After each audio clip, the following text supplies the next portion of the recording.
નમસ્કાર દર્શક મિત્રો, @ગુજરાતમાં આપનું સ્વાગત છે। ગુજરાત વિધાનસભાના નાયબ દંડક અને અમરેલીના ધારાસભ્ય કૌશિક વેકરિયાની સામે જે લેટર કાંડમાં થોડા સમય પહેલા પોલીસ દ્વારા પાટીદાર યુવતી પાયલ ગોટીનું રિકન્સ્ટ્રક્શનના નામે કથિત રીતે સરઘસ કાઢવામાં આવ્યું હતું, આના ખૂબ જ ઘેરા પ્રત્યાઘાત પાટીદાર સમાજમાં પડ્યા હતા અને આ મુદ્દો હવે તૂલ પકડી રહ્યો છે।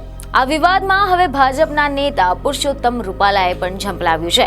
સમાચાર એવા મળી રહ્યા છે કે અમરેલી લેટર કાંડની આ ઘટનાને લઈને પુરુષોત્તમ રૂપાલાનું નિવેદન સામે આવ્યું છે, જેમાં તેમણે પોલીસના વ્યવહારને અયોગ્ય ગણાવ્યો હતો।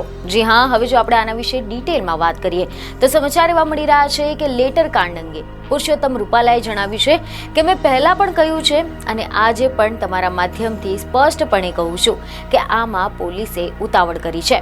દીકરી સાથેનો પોલીસનો વ્યવહાર યોગ્ય નથી।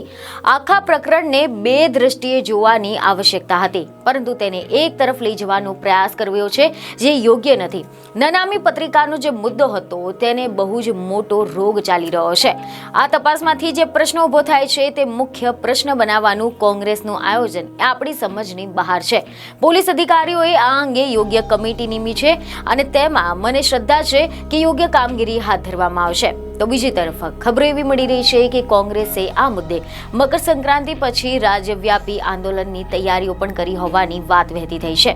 મહત્વનું છે કે લેટર કાંડમાં ટાઈપિસ્ટ તરીકે કામ કરતી પાટીદાર યુવતીની રાત્રે ધરપકડ કરવી, સરઘસ કાઢવું જેવી બાબતો ખુદ યુવતીએ લેખિતમાં તેમજ મૌખિકમાં કેમેરા સમક્ષ પણ આ અંગે ફરિયાદ કરી હતી। બીજને ખબરો સાથે ફરી મળીશું। ધન્યવાદ।